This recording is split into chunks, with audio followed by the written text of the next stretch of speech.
what if we had to go all the way from Yoshi's Island 2, that's here, to Lemmy's Castle, which is here, without any power-ups, without the help of our beloved dinosaur Yoshi, or activating any switch blocks.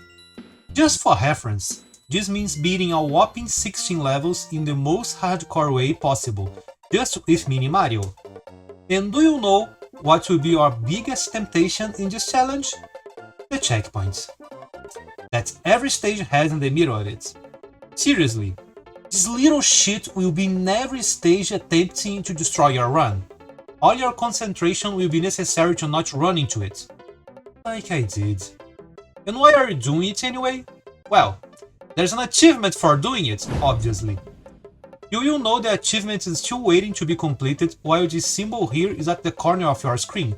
If the symbol disappears, you messed up something. So let's get started with this adventure already. Yoshi's Island 2 is simple, more like a tutorial stage. We grab the shell on the start for an easy extra life and walk all the way to the middle of the stage while avoiding hitting any blocks. This way, we guarantee that no grow-up mushroom or Yoshi risk the whole run. Do not forget to avoid these little shits, and I mean it. They count as a grow-up mushroom. So yeah, you need to complete the stage in a single go. No checkpoints to help. Yoshi's Island 3 is where the difficulty ramps up a little. Avoid the flying Koopas and be patient with the expanding block platforms. Take into consideration that some of them also expand vertically in an alternate pattern and you shouldn't have a lot of difficulties. Also, don't forget to avoid the checkpoints again. Yoshi's Island 4 is the first real challenge. The spike balls in the water may prove to be difficult and risky to avoid. You can use this pipe as a shortcut, but keep in mind you have to be patient for the cactus to walk closer to you to be able to jump over them. This run is all about patience. Don't forget that the star you find in this stage is also considered a power-up, so you can't take it at all. Despite the spike balls and the cactus, I was able to complete the stage in my first try. Iggy's castle is quite simple. The first part of the castle is basically grab the fence and move along it while dodging Koopas and an isolated lava jumper. The second part is the falling ceilings, which are quite easy to dodge too. Iggy himself can be a little tricky in Mini Mario, since you have to consistently jump in his head at the correct times to push him out of the edge. I died twice to him due to some minor mistakes, but got it on the third try. With that, part 1 of World 1 is officially over. If you got to this point without touching the checkpoint, congratulations! Really! Be proud of yourself. You have what it takes to make this run work. Now on to the second part of World 1. Donut Plains 1 can be a little bitch. The temptation of getting a feather and fly all the way is strong, but you must resist.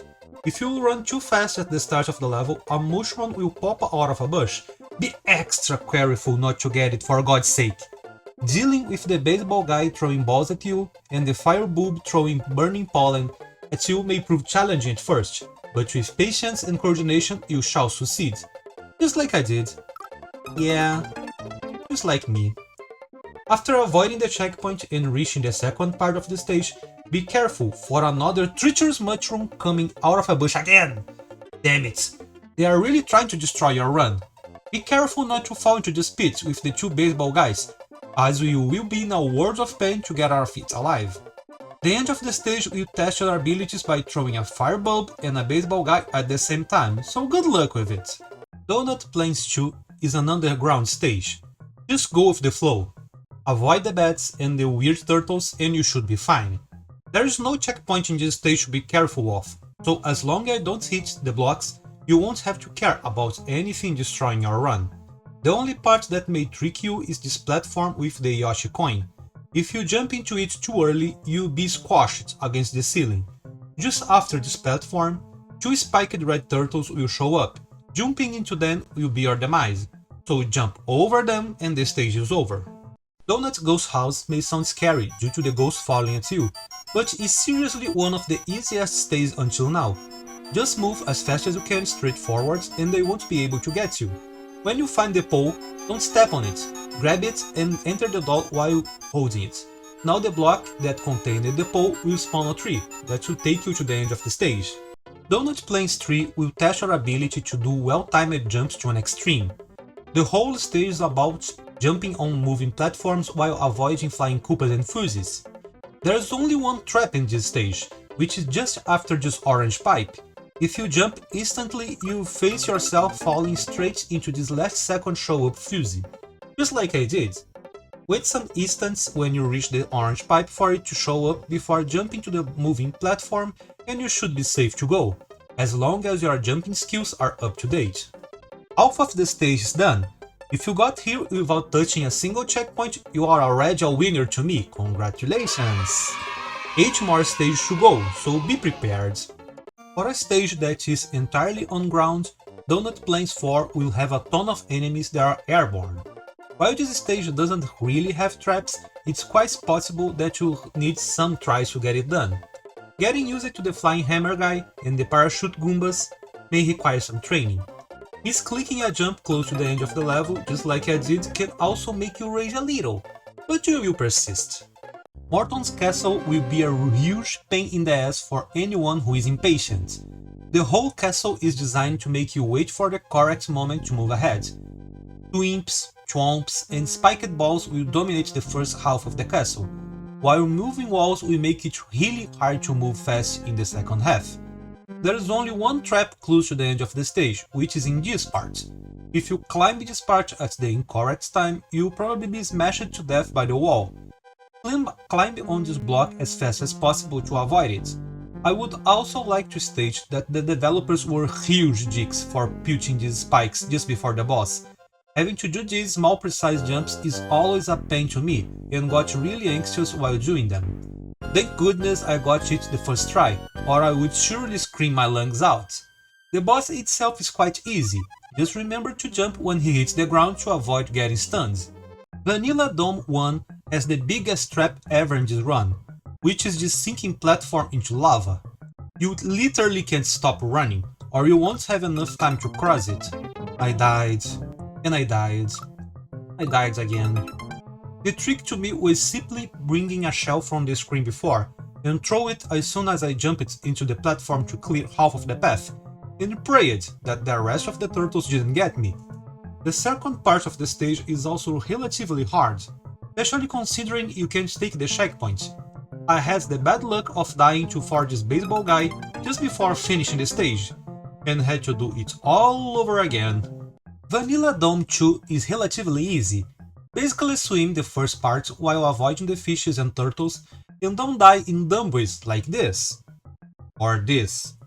Your biggest challenge will be dealing with the charging guys. They can be quite tricky to deal with, as opposed to other stages where you are supposed to be patient. Running as fast as possible from them will save you a lot of effort. Be careful with this charging guy in particular, as he will do a Naruto cosplay and multiply for no apparent reason. Dodge him and the stage is finally done. Vanilla Ghost House is tricky, as all Ghost House should be. Manipulating the ghost's movements by looking at them or turning your back to them will be crucial, especially when dealing with big bulls. In order to avoid getting into an infinite loop, during the weird green balls parts, take this hidden pole to the end of the screen, collect these coins, and activate the pole to reveal a hidden door, finishing the stage. Vanilla Dome 3 is a really long stage and will easily take 2 or more minutes to complete. Pay close attention to eyes poking out of lava. As soon as those eyes dive into the lava again, a lava dragon will try to get you. Jump over them. Patience is again the word of this stage, especially when you are in this part dealing with the spiked turtles. Wait for them to move out of the way to jump with lower risk, and remember that piranha plants won't get off their pipes if you are really close to them. Vanilla Dome 4 is completely random if you are going to find it easy or difficult, but to me, it is the ultimate test of this run. When I mean random, it is because it really has a lot of randomness involved. Those cannonballs that are shot from out of the screen can come from literally anywhere, and having to deal with these jumpers will also add an extra layer of randomness to the height of your jumps. The amount of deaths here was immeasurable, and I even had to swallow my pride and go all the way to stage 1 to grab some extra lives to avoid wiping. Shame on me, but I did what had to be done. And the worst was yet to come, as at the second half of the stage, cannonballs would start to be shot from every direction simultaneously. However, the randomness was finally gone. I knew they would come from every direction and in a timed pattern, which made the second half way easier after understanding what I was dealing with. Finally, at the last stage of this run, let's go! Curiously, the hardest part of Lemmy's castle is the beginning. This mage is such a pain in the ass, manipulating her positioning to allow you to go down is a pain in the ass, and even after going down, you can still be trolled by throwing some random Koopas on your head. The moving platforms on the second half are really straightforward, but the boss can be a bit tricky. The secret here is paying close attention to the fireball that keeps bouncing here and there, as it's the main reason you'll be dying here.